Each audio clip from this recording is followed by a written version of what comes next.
Hello everyone, कैसे हो आप सब। मैं हूं मनीष अग्रवाल और स्वागत है आपका मेरे यूट्यूब चैनल ज्ञान अकाडमी पर। इस वीडियो में हम प्रेसिडेंट के बारे में बात करेंगे, ठीक है ना। इस वीडियो में हम कवर करेंगे कि प्रेसिडेंट के कोई व्यक्ति प्रेसिडेंट बन सकता है तो उसकी योग्यता क्या होती है, प्रेसिडेंट को शपथ कौन दिलाता है, हमारे संविधान में प्रेसिडेंट की क्या पोजीशन है, ठीक है ना। प्रेसिडेंट पर महाभियोग कब लगाया जाता है, महाभियोग के लिए क्या क्या कंडीशन चाहिए, प्रेसिडेंट का जो पद होता है कब रिक्त होता है, इन सबको समझने से पहले हम कुछ बातें समझ लेते हैं। हमारे जो संविधान में पार्ट 5 में, संविधान के भाग जो पार्ट कह सकते हैं हम, पार्ट 5 में यूनियन एग्जीक्यूटिव्स मतलब संघ कार्यपालिका के बारे में बताया गया है।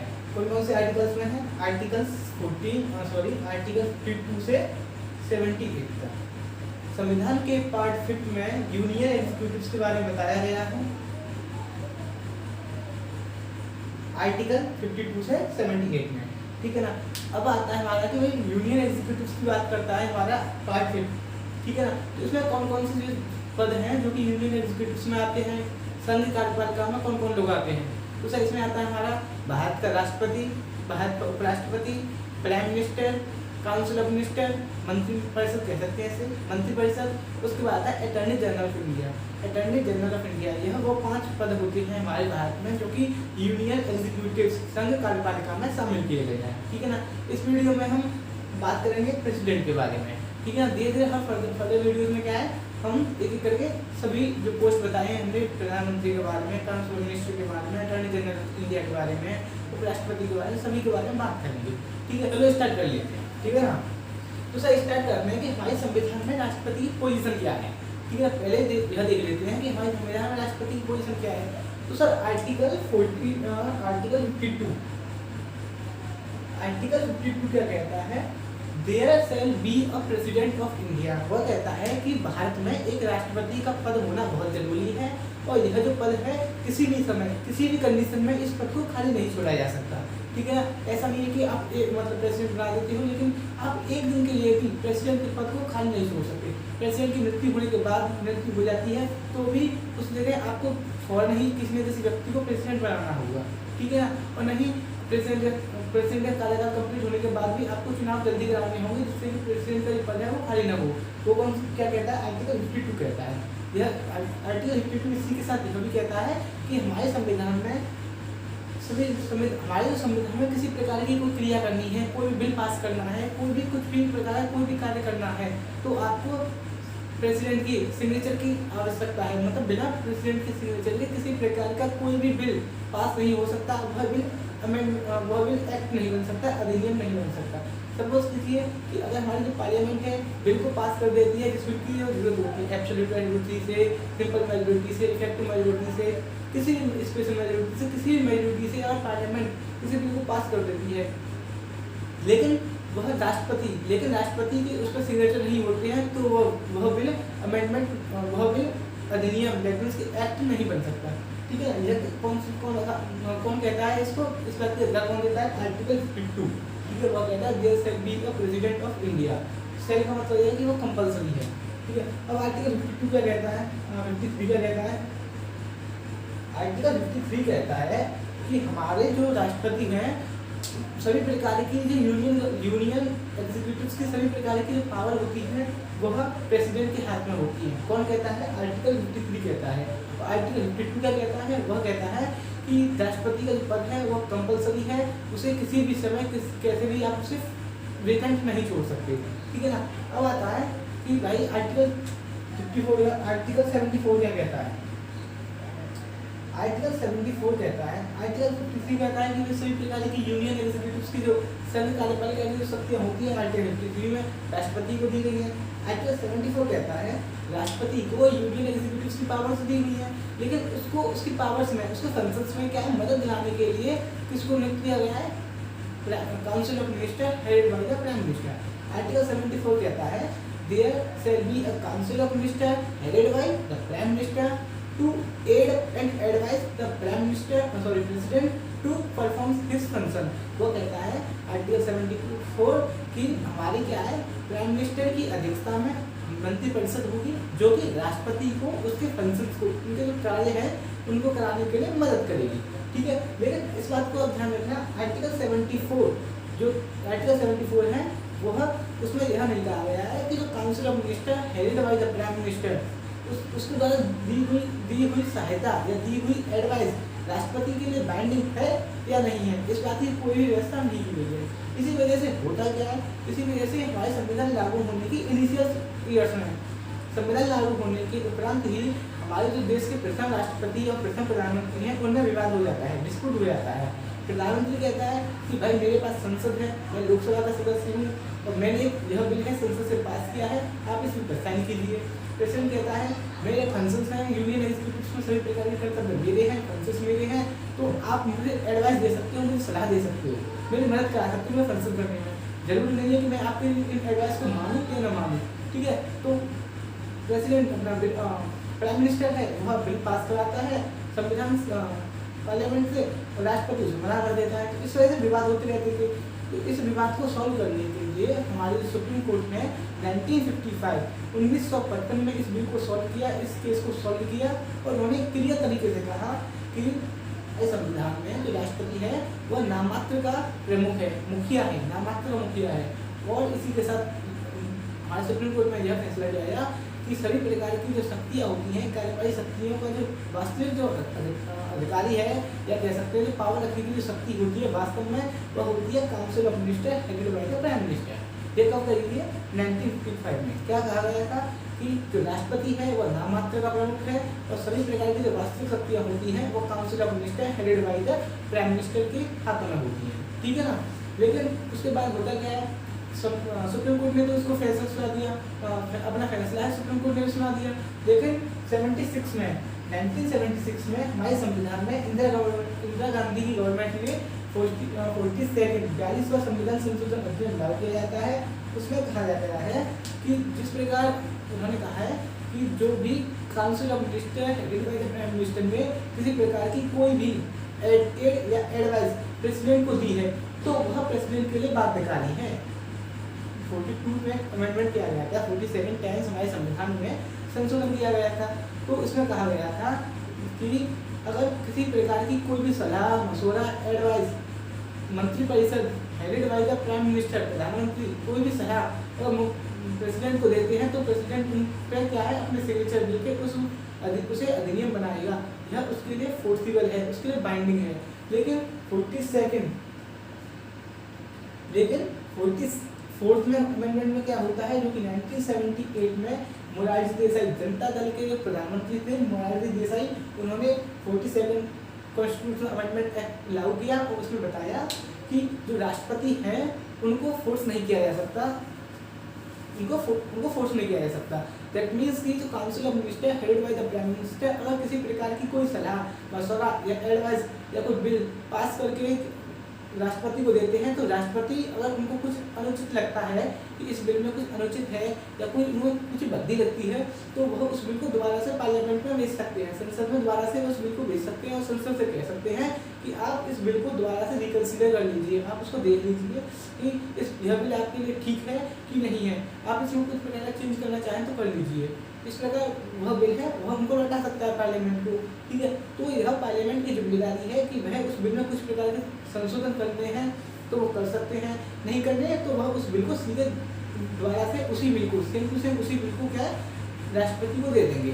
तो राष्ट्रपति क्या है उस बिल को अब सेकंड टाइम्स जो वही बिल सेकंड टाइम्स राष्ट्रपति के पास आता है तो राष्ट्रपति को क्या है उस बिल को अपने सिग्नेचर देने होंगे, असिस्ट करना होगा देने होंगे और वो बिल करने से क्या एक अमेंडमेंट बन जाएगा। यह सभी है, यही पोजीशन है हमारी राष्ट्रपति की हमारे संविधान में हमारे देश में। तो ऐसे तरीके को भी हमारी प्रेजेंट में राष्ट्रपति की पोजीशन क्या है, राष्ट्रपति की पोजीशन ये है कि अगर कोई बिल राष्ट्रपति के पास आता है और राष्ट्रपति को वो बिल अनुचित लगता है तो वो बिल दोबारा से पार्लियामेंट में सेंड कर सकते हैं, उनसे कहेंगे कि आप इस बिल को दोबारा से सोच विचार कर लीजिए। वो बिल अगर पार्लियामेंट उसको सोच विचार करती है अमेंडमेंट करती है तो ठीक है, नहीं करती है तो भी ठीक है, तो वो बिल दोबारा से राष्ट्रपति के पास आएगा और राष्ट्रपति उस पर दोबारा से उनको साइन करना ही होगा, यह फोर्सेबल है, ठीक है ना। अब देख लेते हैं, अब हम देखेंगे कि वह किसी व्यक्ति को राष्ट्रपति बनने के लिए योग्यता क्या रखनी चाहिए, ठीक है, क्वालिफिकेशन क्या होनी चाहिए। तो पहला ही यही है कि क्वालिफिकेशन क्या होनी चाहिए। तो पहली बात यह है कि उस व्यक्ति को पहला है कि भारत का नागरिक होना चाहिए, यह कंपलसरी है कि वह व्यक्ति भारत का नागरिक होना चाहिए। दूसरा है कि उस व्यक्ति को क्या है, सिटीजन होना चाहिए, सिटीजन ऑफ इंडिया। दूसरा है कंप्लीट कर लेनी चाहिए उसको 35 ईयर की age, complete the age of 35 years, उसको क्या है 35 साल तक का हो जाना चाहिए। ठीक है, अगला आता है उसे लोकसभा के सदस्य के लिए एलिजिबल होना चाहिए, eligible the members of Lok Sabha, eligible the member of parliament, संसद के सदस्य के लिए उसे क्या एलिजिबल होना जरूरी है। कि वह एक लोकसभा सदस्य के लिए, राज्यसभा सदस्य के लिए पद के लिए योग्यता रखने वाला व्यक्ति होना चाहिए, मतलब योग्यता रख सकता हो। दैट मीन्स कि वो मेंबर ऑफ पार्लियामेंट या member of Rajya Sabha, member of Lok Sabha या मेंबर ऑफ राज्यसभा का चुनाव लड़ने के लिए उसमें योग्यता होनी चाहिए, वो एलिजिबल होना चाहिए। ठीक है, अगला है कि वह किसी प्रकार की कोई भी सरकारी जॉब्स में नहीं होना चाहिए, जैसे कि संघ कार्यपालिका में, जैसे कि पार्लियामेंट में कोई एमपी वगैरह नहीं होना चाहिए, राज्यसभा का ना लोकसभा का, नहीं वो प्राइम मिनिस्टर होना चाहिए, ना प्रेसिडेंट होना चाहिए, या किसी तरह का मिनिस्टर नहीं होना चाहिए। उसी प्रकार वो राज्य में न तो मुख्यमंत्री होना चाहिए, न मुख्यमंत्री में किसी प्रकार का मिनिस्टर होना चाहिए। उसी प्रकार स्टेट लेजिस्लेशन में कोई भी एमएलए नहीं होना चाहिए, वो व्यक्ति है जो चुनाव लड़ना चाहता है राष्ट्रपति के। उसी के साथ वह लोकल अथॉरिटीज जैसे कि म्यूनसिपैलिटीज, पंचायती राज वगैरह, इस प्रकार की किसी पद पर नहीं होना चाहिए। इसी के साथ साथ सभी प्रकार की जो कॉन्स्टिट्यूशनल अथॉरिटीज होती हैं, संवैधानिक प्राधिकरण में वो किसी प्रकार के कोई सदस्य नहीं होना चाहिए, जैसे कि यूपीएससी, एसएससी, रेलवे या किसी प्रकार की कोई भी गवर्नमेंट जॉब में वह व्यक्ति क्या है एक एम्प्लॉय नहीं होना चाहिए। ठीक है, जैसे कि हमारे स्टेट लो एम्प्लॉय, हमारे संविधान में आईटी के बारे में आर्टिकल 36 में जो राजनीतिक भाषा दी डेफिनेशन दी हुई है, उसके किसी भी पद पर वह व्यक्ति क्या है एम्प्लॉय नहीं होना चाहिए, मतलब उस किसी पद पर कोई सदस्य नहीं होना चाहिए। अगर वो व्यक्ति होता है, सपोज कर लीजिए कि वह व्यक्ति है एमएलए है, एमपी है, या मेयर वगैरह है, चेयरमैन है, प्रधान है, सरपंच है, जो भी है, अगर वो व्यक्ति है तो चुनाव लड़ने से पहले उस व्यक्ति को उस पद से त्याग करना होगा, रिजाइन देना होगा, तभी वो व्यक्ति क्या है चुनाव लड़ सकता है। नहीं तो वो पद पर बैठना चाहता है कि भाई मैं एमएलए रहूँगा और चुनाव लड़ूंगा, तो वो राष्ट्रपति का चुनाव नहीं लड़ सकता। ठीक है ना। अब आता है कि अगर सपोज कीजिए निर्वाचन की बात करते हैं कि राष्ट्रपति का जो निर्वाचन होता है वो कैसे होता है। तो निर्वाचन के बारे में हम डिटेल में पढ़ेंगे अगली वीडियो में। इसकी मैं एक स्पेसिफिक वीडियो बनाऊंगा कि एक राष्ट्रपति का इलेक्शन कैसे होता है। तो इलेक्शन होने के बाद क्या होता है, भाई कोई व्यक्ति चुनाव राष्ट्रपति बन जाता है, तो हम राष्ट्रपति बना देते हैं किसी व्यक्ति को। तो अब वो ओथ कैसे लेता है, ओथ कैसे लेता है, मतलब वो शपथ कैसे लेता है। राष्ट्रपति अगर कोई व्यक्ति राष्ट्रपति बन जाता है तो उसे शपथ कौन दिलाता है, तो सर उसे शपथ दिलाता है चीफ जस्टिस ऑफ इंडिया। अगर यह एब्सेंट है, suppose chief justice of India है, अगर यह एब्सेंट है तो कौन दिलाएगा, तो यह दिलाएगा सीनियर मोस्ट जज of the high court, sorry supreme court, senior most जजेस ऑफ द जज ऑफ द सुप्रीम कोर्ट।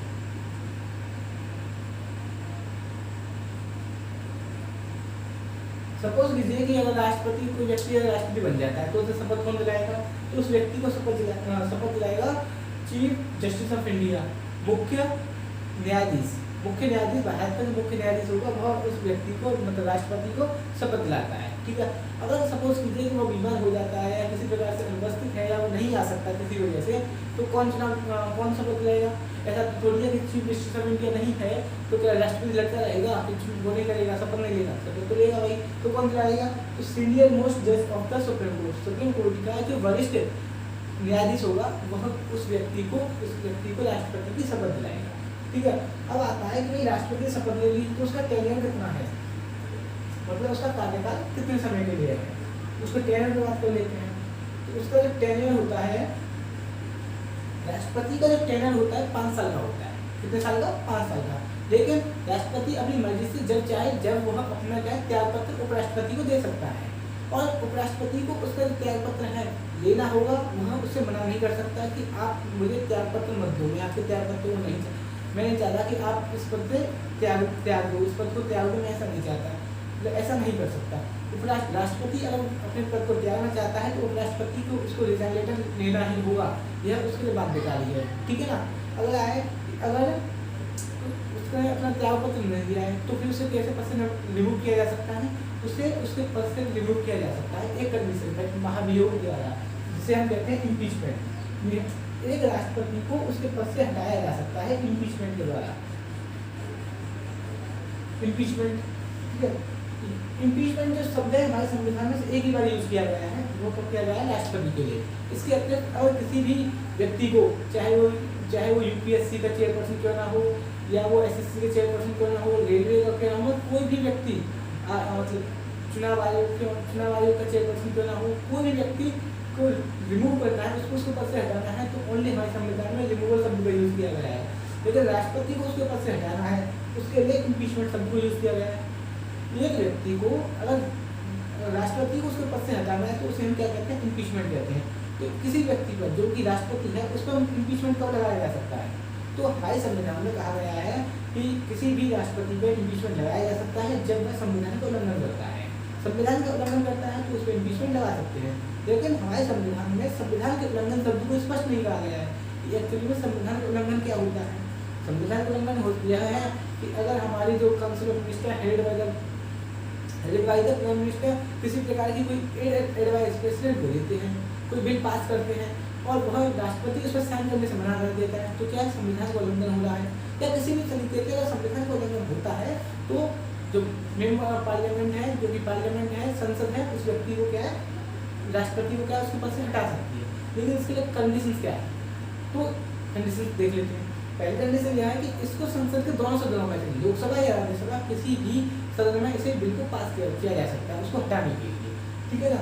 तो सपोज करते हैं कि हम लोकसभा ले लेते हैं, कोई व्यक्ति है, राष्ट्रपति को उसको पद से हटाने के लिए लोकसभा में एक बिल पास होता है। तो इनिशियली में पहले क्या होगा, 1/4 मेंबर्स साइन दिस बिल। पहला क्या होगा कि अगर किसी व्यक्ति राष्ट्रपति पर महाभियोग लगाना है तो इनिशियली में क्या होगा कि संसद के दोनों सदनों में से किसी एक सदन में क्या है, उस बिल पर 1/4 मेंबर्स का सिग्नेचर होना बहुत जरूरी है। मतलब उस बिल पर एक चौथाई सदस्यों के साइन होना बहुत जरूरी है। उसके बाद उस पर 14 दिन का नोटिस दिया जाएगा, राष्ट्रपति को यह नोटिस दिया जाएगा कि आपके प्रति क्या महाभियोग लगा दिया गया है, ठीक है। 14 दिन के नोटिस के बाद जिस बिल में यह बिल जिस सदन में, जिस चैम्बर में, पार्लियामेंट के जिस चैम्बर में यह बिल पास किया गया है, उस बिल में क्या है, उस चैम्बर में क्या है, वोटिंग होना स्टार्ट होती है। तो वोटिंग अगर उस चुनाव से, अगर उस चैम्बर में 2/3 of the members vote in this favour, vote in this bill, अगर सपोज कीजिए कि उस बिल में, जिस बिल में क्या 1/4 ऑफ द मेंबर्स उस बिल में साइन कर देते हैं, उस बिल में, उस चैम्बर में क्या होता है, 2/3 मेंबर्स क्या होते हैं, उस बिल पर क्या करते हैं, अपने सिग्नेचर दे देते हैं। तो यह जो बिल है वो किस हाउस में चला जाता है, सेकंड हाउस में चला जाता है। तो पहले हाउस से तो यह बिल कंप्लीट हो गया, तो यह बिल सेकंड हाउस में चला जाता है। तो वहाँ सेकंड हाउस में क्या है, पहले रिसर्च होती है, एनालिसिस होती है, डिटेल्स में देखा जाता है कि उसने क्या गलतियाँ क्या की हैं, राष्ट्रपति ने संविधान का उल्लंघन किया है, नहीं किया, एक्चुअली में ठीक है कि नहीं है। वो अच्छी तरीके से समीक्षा करती हैं, रिव्यू करते हैं। फिर उसके बाद सेकंड हाउस में क्या है, वोटिंग होती है।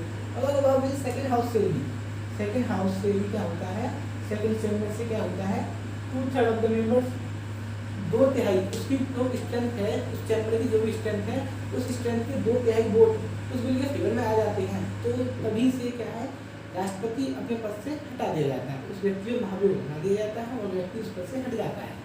दोबारा से रिकॉल करता हूँ, महाभियोग, जिसको हमारे संविधान में किसी व्यक्ति पर, राष्ट्रपति पर महाभियोग लगाया जाता है। और हमारे संविधान में महाभियोग किस व्यक्ति कब लगाया जाता है, जब हमारे संविधान का उल्लंघन होता है। लेकिन संविधान के उल्लंघन शब्द को हमारे संविधान में स्पष्ट नहीं किया गया है, ठीक है। अगर संविधान के 2 चैम्बर होते हैं, हमारी संसद के 2 चैम्बर होते हैं, लोकसभा और राज्यसभा। लोकसभा या राज्यसभा दोनों सदनों में से किसी भी सदन में इस बिल को पास किया जा सकता है। अगर सपोज कीजिए जब भी लोकसभा में पास होता है तो इनिशियल क्या है, शुरुआती में क्या होगा कि उस बिल को 1/4 मेंबर्स के सिग्नेचर होने चाहिए उस बिल पर। वह बिल 1/4 सिग्नेचर हो जाते हैं उस बिल पर, तो उस बिल को क्या है 14 दिन के लिए क्या है नोटिस दिया जाता है राष्ट्रपति के लिए कि आप पर क्या है इम्पीचमेंट लगा दी गई है। 14 दिनों के बाद उसी हाउस में क्या है वोटिंग होती है। अगर वो बिल 2/3 मेंबर्स के साथ उस हाउस की जो भी स्ट्रेंथ है उसके 2/3 वोट उस बिल के फेवर में आते हैं तो क्या है वह बिल दूसरे हाउस में भेज दिया जाता है। अगर दूसरे हाउस में भी 2/3 of the members total strength of the house, उस हाउस की टोटल स्ट्रेंथ है उसके 2/3 वोट उस बिल के फेवर में आ जाते हैं तो क्या है राष्ट्रपति के क्या महाभियोग लग जाता है और तभी से राष्ट्रपति उसके पद से उसे हटा दिया जाता है। ठीक है, बट इंटरेस्टिंग बात यह है कि अभी तक हमारे देश में किसी भी व्यक्ति पर, किसी भी राष्ट्रपति पर क्या महाभियोग नहीं लगाया गया है। ठीक है, अगला आता है कि वैकेंसी कब होती है, वैकेंसी इन दी प्रेसिडेंट ऑफिस। प्रेसिडेंट ऑफिस अगला आता है कि जो प्रेसिडेंट का जो पद होता है वो किस किस कंडीशंस पे खाली हो जाता है। सीधी बात है कब वो खाली हो सकता है, तो अगर उसका जो 5 साल का जो कार्यकाल है वो समाप्त हो जाए, तो 5 साल के लिए बनता है राष्ट्रपति को, 5 साल कार्यकाल खत्म हो जाता है तो राष्ट्रपति का पद खत्म हो जाएगा। ठीक है, तो हमारी वैकेंसी आ जाएगी। सेकंड है, अगर उस राष्ट्रपति की 5 साल के शासनकाल कंप्लीट न करने से पहले ही उसकी मृत्यु हो जाती है तो पद खाली हो जाएगा, या वह त्याग पत्र तो उसके पद खाली हो जाएगा, या उससे महाभियोग लगा दिया जाए। इसके बाद 5वीं कंडीशन है, अगर उसका चुनाव हुआ है और चुनाव आयोग ने देखा है कि उसका जो चुनाव है अवैध रूप से हुआ है, दैट मीन्स कि इलीगल हुआ है उसका चुनाव है, तो भी उस व्यक्ति का जो पद है राष्ट्रपति का जो ऑफिस है वो खाली हो जाएगा। ठीक है, और सपोज कीजिए कि अगर किसी व्यक्ति राष्ट्रपति का 5 साल का शासनकाल कंप्लीट हो जाता है, लेकिन चुनाव आयोग चुनाव कराती है, लेकिन चुनाव में राष्ट्रपति के चुनाव में देरी हो जाती है किसी भी तरीके से, इमरजेंसी लग जाती है, या हमारे जो देश है किसी देश के साथ लड़ाई कर रहा है, युद्ध हो रहा है उस देश के साथ, या किसी भी तरीके से चुनाव में हो जाती है देरी, तो इस तरह क्या हुआ तो राष्ट्रपति अपने 5 साल के शासनकाल के दौरान भी उपरांत भी क्या है आगे अपना राष्ट्रपति के रूप में कार्य देश के लिए सेवा कर सकता है 5 साल के बाद भी। ठीक है, अगर सपोज कीजिए उसकी मृत्यु, उसका पद है कि मृत्यु की वजह से खाली हुआ है, या फिर उसका त्यागपत्र देने की वजह से, या महाभियोग लगाने की वजह से उसका पद खाली होता है, तो क्या होगा तो भाई उस जगह उपराष्ट्रपति को, तो उस जगह क्या होगा उपराष्ट्रपति राष्ट्रपति के रूप में कार्यवाहक राष्ट्रपति के रूप में कार्य करेगा। मतलब कि उपराष्ट्रपति है राष्ट्रपति के रूप में कार्य करेगा, लेकिन उपराष्ट्रपति राष्ट्रपति के रूप में कार्यवाहक राष्ट्रपति के रूप में कब तक कार्य कर सकता है, ओनली फॉर 6 मंथ, 6 मंथ के लिए, 6 मंथ के लिए, लेस देन 6 मंथ। ठीक है ना, 6 मंथ के लिए उसे 6 मंथ उसे क्या है उपराष्ट्रपति क्या है राष्ट्रपति के कार्यवाहक राष्ट्रपति के रूप में 6 महीनों तक ही कार्य कर सकता है। चुनाव आयोग को 6 महीनों के भीतर क्या है राष्ट्रपति के द्वारा से नए चुनाव करने होंगे, नए चुनाव कराने होंगे। ठीक है ना, अगर सपोज कीजिए कि राष्ट्रपति अपने पद पर है, राष्ट्रपति पद पर है, लेकिन वह कहीं विदेश में गया है यात्रा पर, या वह बीमार हो गया है, उसका स्वास्थ्य खराब हो गया है, या वह एब्सेंट है, कैसे भी आप देख लीजिए वह अपने पद पर नहीं है, तो क्या होगा तो सर उपराष्ट्रपति ही कार्यवाहक राष्ट्रपति के रूप में कार्य करेगा जब तक कि राष्ट्रपति स्वस्थ होकर या अपनी जो यात्रा पर या यात्रा को कंप्लीट करने के बाद अपने पद को नहीं संभालेगा, जब तक उपराष्ट्रपति राष्ट्रपति के रूप में कार्यवाहक राष्ट्रपति के रूप में कार्य करेगा। और सपोज कीजिए कि उपराष्ट्रपति नहीं रहता अपने पद पर, उपराष्ट्रपति का पद ही नहीं हो, किसी कंडीशन में उपराष्ट्रपति नहीं होता है, उपराष्ट्रपति का पद नहीं है, अपने पोस्ट पर नहीं है, तो कौन संभालेगा तो सर हमारे संभालेगा CJI, chief justice of India. उस पद को राष्ट्रपति के रूप में कार्य करेगी उस समय जब उपराष्ट्रपति नहीं होंगे। अगर उपराष्ट्रपति होते हैं तो उपराष्ट्रपति ही कार्यवाहक राष्ट्रपति के रूप में कार्य करेंगे। ठीक है, अगली वीडियो में हम देखेंगे कि राष्ट्रपति के जो इलेक्शंस होते हैं, निर्वाचन होता है, वो कैसे होता है, कौन से प्रोसेस है जिसके द्वारा होता है। ठीक है ना, आशा करता हूँ आपको वीडियो अच्छी लगी होगी। वीडियो अच्छी लगी है तो लाइक कीजिए, शेयर कीजिए, और चैनल सब्सक्राइब नहीं किया हो तो चैनल सब्सक्राइब कीजिए। मिलते हैं अगली वीडियो में, धन्यवाद।